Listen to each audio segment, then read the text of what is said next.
नमस्कार, बहुत स्वागत है आप सभी का हमारा उत्तर प्रदेश में। मैं हूं आपके साथ चेतन पाठक। खबरों की शुरुआत करते हैं। केंद्रीय वाणिज्य मंत्री अनुप्रिया पटेल ने आज जनपद के विकास परियोजनाओं की प्रगति का जिला मजिस्ट्रेट सभा कक्ष में अधिकारियों के साथ बैठक कर जानकारी ली। केंद्र सरकार के जनहित योजनाओं की प्रगति के बारे में अधिकारियों से हर घर नल, हर घर जल योजना और अन्य योजनाओं की प्रगति के बारे में जानकारी हासिल की। जिन क्षेत्रों में कार्य की प्रगति धीमी पाई गई, उसके संबंध में अधिकारियों को निर्देश भी इस दौरान दिए गए हैं। बैठक के बाद मीडिया से बातचीत करते हुए उन्होंने कहा कि हमारी सरकार पिछली सरकार की तरह योजनाओं को लटकाने भटकाने का काम नहीं करती।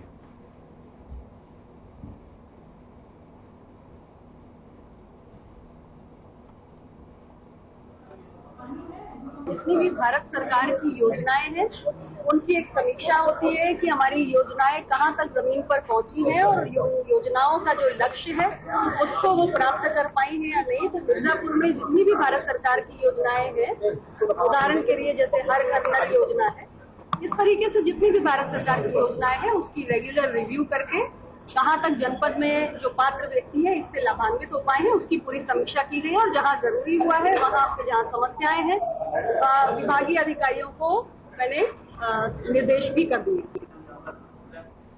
झांसी दौरे पर आए उत्तर प्रदेश सरकार के प्राविधिक शिक्षा मंत्री आशीष पटेल ने झांसी के सर्किट हाउस में अपना दल के कार्यकर्ताओं के साथ एक बैठक की, जहां लोकसभा चुनाव को लेकर वार्ता की गई। इसके साथ ही झांसी के अधिकारियों के साथ समीक्षा बैठक की। वहीं पत्रकारों से बातचीत के दौरान उन्होंने एनडीए का सबसे मजबूत हिस्सा अपनी पार्टी को बताया।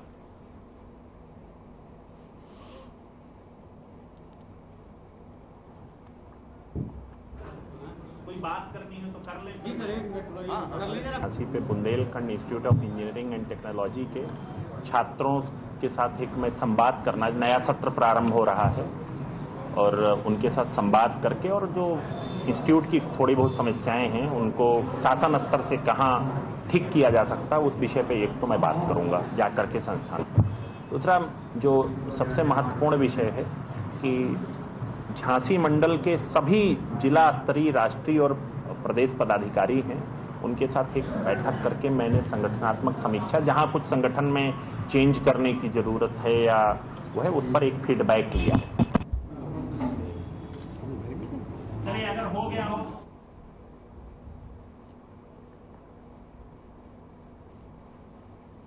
अब खबर लखनऊ से है, जहां हमारे संवाददाता जूली सिंह ने कैबिनेट मंत्री जयवीर सिंह से राजनीतिक हालातों पर खास बातचीत की। मौजूदा राजनीतिक हालातों में जिस तरह से सुभाषपा अध्यक्ष ओम प्रकाश राजभर बीजेपी के तमाम बड़े नेताओं से मुलाकात कर रहे हैं, इससे माना जा रहा है कि राजभर जल्द ही बीजेपी के साथ जाते हुए नजर आएंगे। कैबिनेट मंत्री जयवीर सिंह ने से खास बातचीत की गई। इस दौरान उन्होंने क्या कुछ कहा, आइए आप सुनवाते हैं। उत्तर प्रदेश की राजनीति में जिस तरीके से भरत मिलाप का सिलसिला जारी है, इसी सिलसिले में बात करने के लिए हमारे साथ उत्तर प्रदेश सरकार में कैबिनेट मंत्री जयवीर सिंह हैं।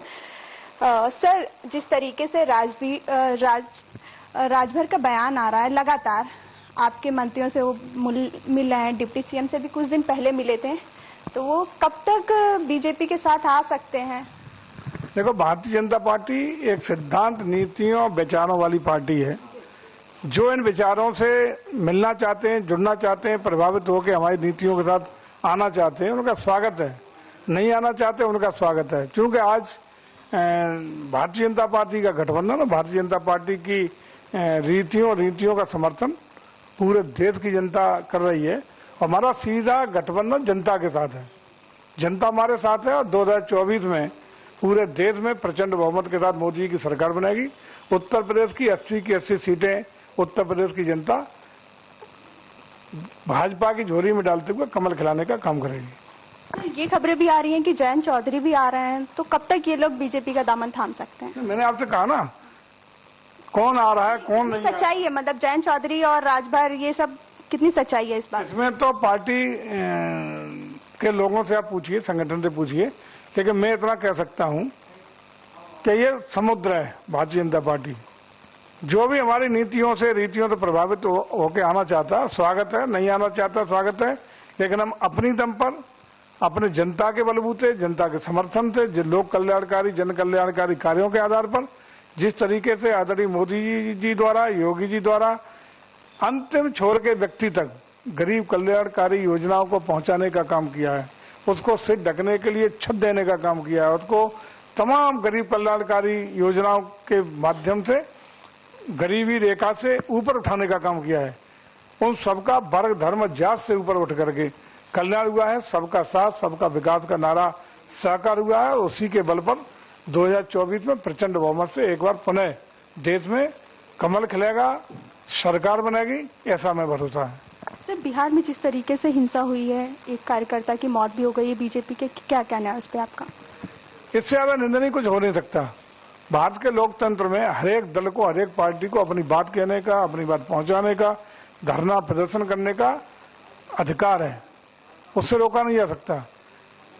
बल प्रयोग अगर कहीं जरूरत आती भी है तो उतना किया जाता है कि उसको खदेड़ने की बात आती है, लाठी फटकारने की बात आती है, लेकिन कभी भी प्रदर्शन के दौरान हत्या करने का पहला ऐसा मामला है जिसमें लोकतंत्र का गला घोंटने का काम किया।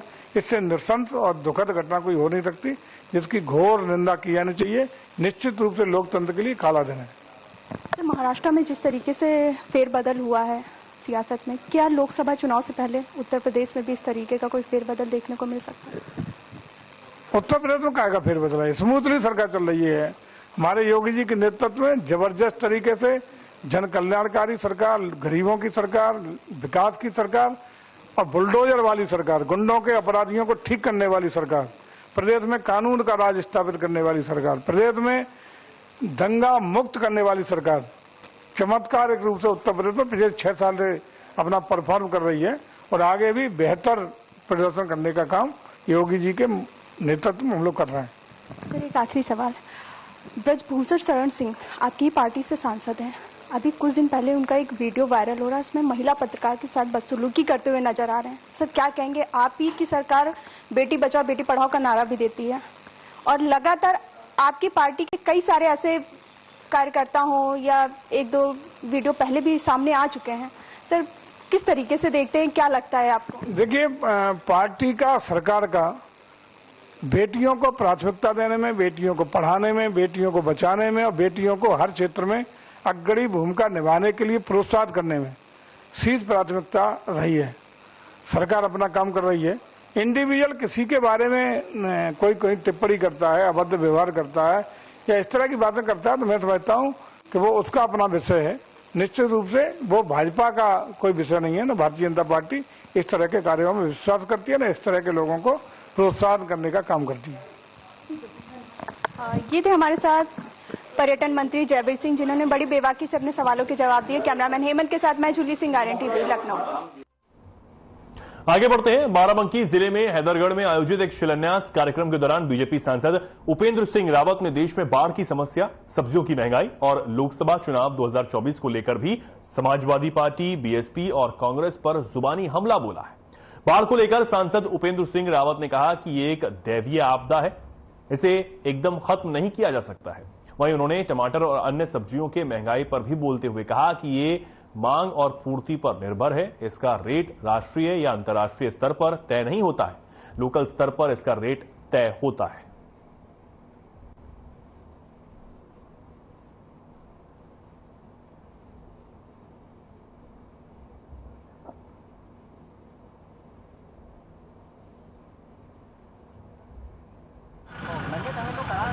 सरकार इस मामले में पूरी तौर से मुस्तैद है।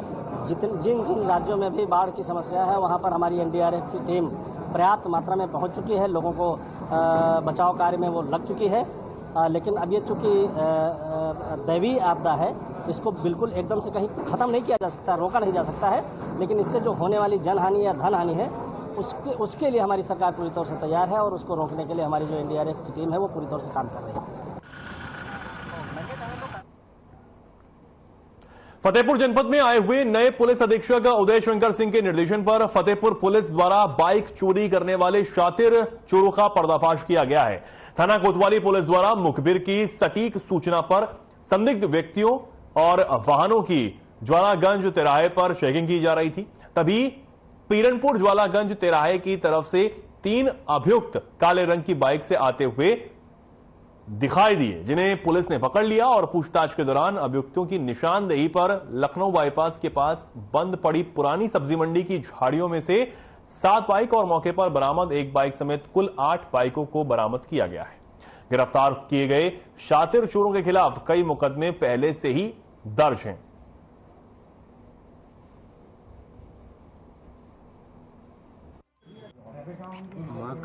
तीन शातिर वाहन चोरों को गिरफ्तार करते हुए उनके कब्जे से व उनकी निशानदेही पर चोरी की कुल 8 मोटरसाइकिलें बरामद हुई हैं, जो जनपद के विभिन्न क्षेत्रों से विभिन्न समयों पर चोरी की गई हैं। इनके द्वारा पूछताछ पर जनपद इलाहाबाद और बांदा में भी चोरी की घटनाएं कारित किया जाना बताया गया है, जिसके बारे में गहराई से छानबीन जारी है।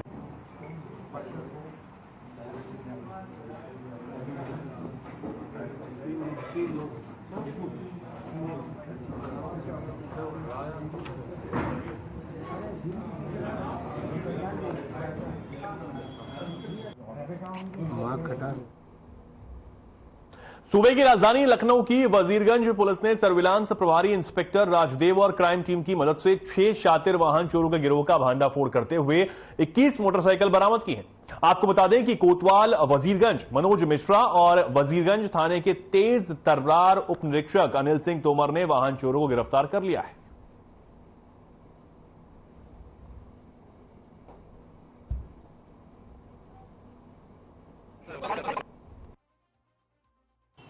लखनऊ की वजीरगंज पुलिस ने शातिर वाहन चोरों को गिरफ्तार किया है। इसी संबंध में हमारे साथ बातचीत करने के लिए डीसीपी वेस्ट राहुल राज जी मौजूद है। सर, बहुत बहुत स्वागत है RNTV नेशनल पर। सर, किस तरीके से जो है ये गिरफ्तारी हुई?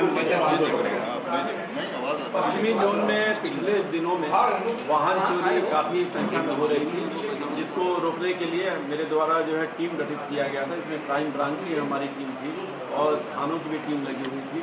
इसी के तहत जो है हम लोगों ने तमाम अपराधियों को पिछले जो वाहन चोर थे उनके जो है रिकॉर्ड निकाल करके उसके आधार पर इनकी सब चेकिंग की जा रही थी।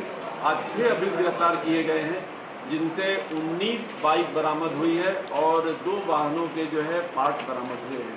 तो ये भारी संख्या में बरामदगी हुई है। और जो 6 इसमें गिरफ्तार किए गए हैं, इसमें अमित है जो कि खाना बंदरा कराने वाला, ये शातिर चोर है, इसके खिलाफ 6 मुकदमे पहले से हैं, जेल में रह चुका है। दूसरा अमरजीत पकड़ा गया है, ये भी हरौनी बंदरा कराने वाला है, जिसकी मुलाकात जेल में ही हुई थी। और 2 अभियुक्त इसमें ऐसे पकड़े गए हैं जो कि मैकेनिक हैं और उनके द्वारा जो है गैराज में पुरानी गाड़ियों को ठीक करना, मरम्मत करना, इस तरह काम था। तो ये लोग जो है एक्सपर्ट थे कि गाड़ियों की जो है चाबी वाबी कैसे बनाई जाती है और कैसे गाड़ियों को खोला जाता है। तो ये सारी इन लोगों की जानकारी थी और ये पूरा एक लाइसेंस के रूप में था। और 2 और पकड़े गए हैं जो कि कबाड़ी का काम करते थे। इसमें शरीफ मिर्जा और शाबान जो कि काकोरी और गुड़गांव के रहने वाले हैं, ये दोनों पकड़े गए हैं। इसलिए कि ये कई गाड़ियों को जो है ये लोग कटिंग भी कर लेते थे ताकि वो गाड़ियां जो है फिर बरामद न हो सके। तो इस तरह से 6 शातिर अपराधी इसमें गिरफ्तार किए गए। तो किस तरीके से पुलिस को लीड मिली और पुलिस के पैसे जो है पाया इतना बड़ा दुर्बल किया गया? देखिए, एक तो हम लोगों ने जो पुराने अपराधी थे वाहन चोर थे इनके बारे में हम लोगों ने वाहन चोर लगातार इसमें रहे हैं। पता चला कि ऐसे जगह जहाँ पर कि हॉस्पिटल है, जहाँ पर लोग अपनी गाड़ी खड़ी करके चले जाते हैं मरीजों को उठाने, और बाजार जहाँ पर कि साप्ताहिक बाजार लगते हैं वहाँ पर भी ये लोग जो है तमाम गाड़ियों को चोरी करते थे। और उस आधार पर जो है हम लोगों ने सारी सर्विलांस की टीम को जो है लिया और ग्राउंड इन्फॉर्मेशन भी करके जो है इनकी गिरफ्तारी की गई।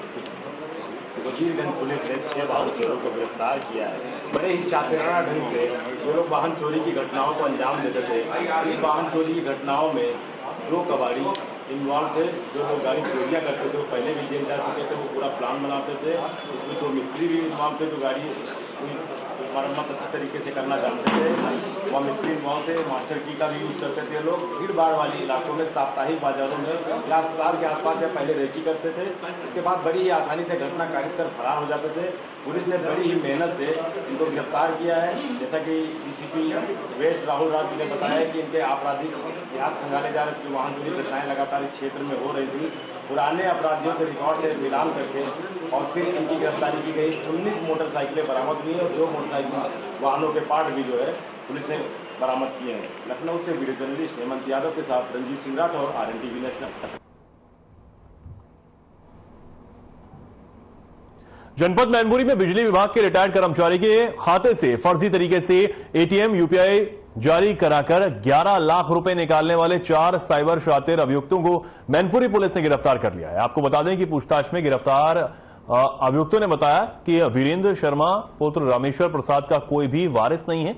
वीरेंद्र शर्मा बिजली विभाग के रिटायर्ड कर्मचारी हैं। अक्सर वो पीएनबी बैंक से अपने पेंशन के पैसे निकालने के लिए आगरा जाते थे। इसके लिए वे शिवम को किराए की गाड़ी लेकर बुलाते थे। शिवम ही उनको किराए की गाड़ी में ले जाकर पैसे निकलवा कर लाता था।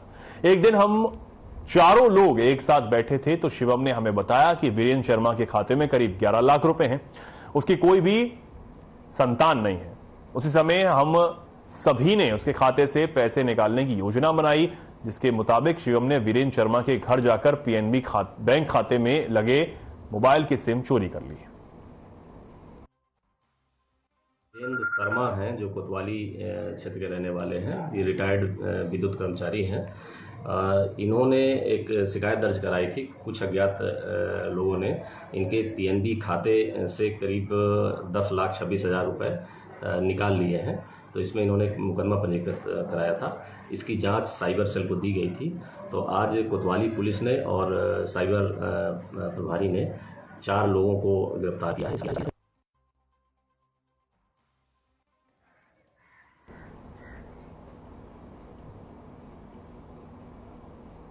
आगे बढ़ते हैं। बड़ी खबर आपको हमीरपुर से बता दें। पुलिस अधीक्षक दीक्षा शर्मा ने बड़ी कार्रवाई यहां पर की है। 3 आरोपियों पर गैंगस्टर एक्ट के तहत कार्रवाई की गई है। अपराध और अपराधियों के विरुद्ध लगातार अभियान जारी है। अभियान के तहत संपत्तियां भी यहां कुर्क की गई हैं। 21 करोड़ 90 लाख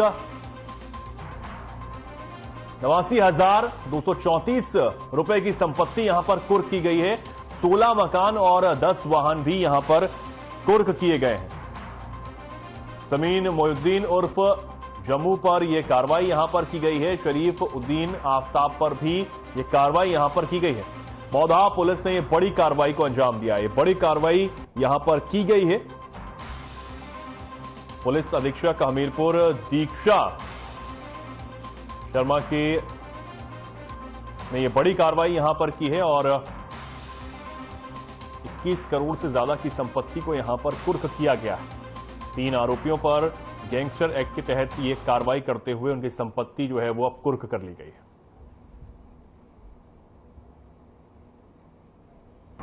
जनपद स्तर पर चिन्हित भू माफिया मोइनुद्दीन और उसके गैंग के अन्य सदस्यों की गैंगस्टर एक्ट की धारा 14(1) के तहत कुल 21 करोड़ 90 लाख की संपत्ति कुर्क की जा रही है। इसमें इसके 51 हेक्टेयर जमीन, 16 मकान, 10 वाहन और कुछ बैंक में जमा धनराशि शामिल है। इस गैंग के द्वारा लोगों को से रंगदारी मांगी जाती थी और उनको डरा धमका कर उनकी जमीन अपने नाम करा ली जाती थी। इस तरीके के इस पर मुकदमे दर्ज। अब खबर लखीमपुर खीरी से है, जहां पुलिस अधीक्षक गणेश प्रसाद साहा ने पुलिस लाइन ग्राउंड पर साप्ताहिक परेड की सलामी ली और परेड का निरीक्षण किया।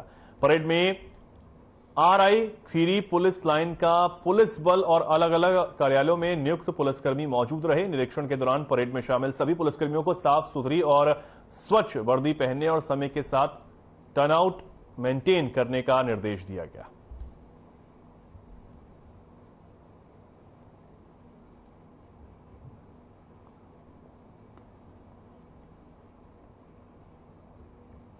बुलंदशहर मस्जिद के इमाम समेत मुस्लिम समाज के लोगों ने कावड़ यात्रियों पर पुष्प वर्षा की। मुस्लिम समाज के लोगों ने कहा कि शिव भक्तों पर पुष्प वर्षा से अमन का पैगाम दिया है। भूड़ चौराहे पर पुलिस और प्रशासन की मौजूदगी में मुस्लिम समाज ने शिव भक्तों पर यह पुष्प वर्षा की।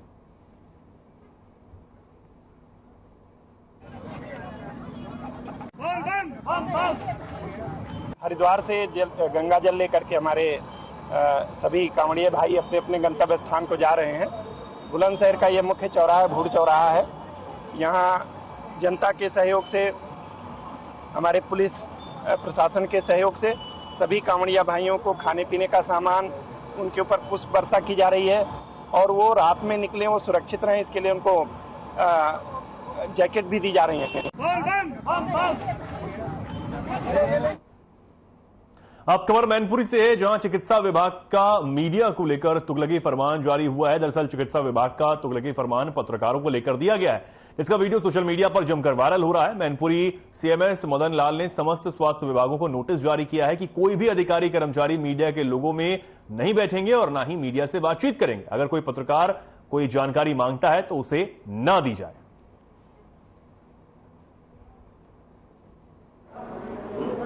मेडिकल भवन में चिकित्सकों और मरीज के बीच की जो सीक्रेसी होती है, उसको जो हम लोगों के एथिक्स हैं उसके तहत कई बार मरीजों के कपड़े उतार कर भी जांच की जाती है। इन सब चीज़ों को ध्यान में रखते हुए इस तरह के दिशा निर्देश जारी किए हैं।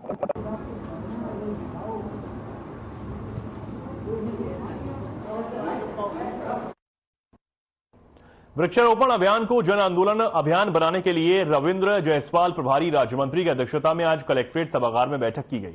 बैठक में वृक्षारोपण महाअभियान के अंतर्गत पूरे प्रदेश में 35 करोड़ वृक्षारोपण का लक्ष्य रखा गया है, जिसमें जनपद सोनभद्र में 1,23,93,779 पौधारोपण का लक्ष्य निर्धारित किया गया है। बैठक में वृक्षारोपण महाअभियान को जन आंदोलन का रूप देते हुए लोगों को ज्यादा से ज्यादा पौधारोपण करने पर जोर दिया गया।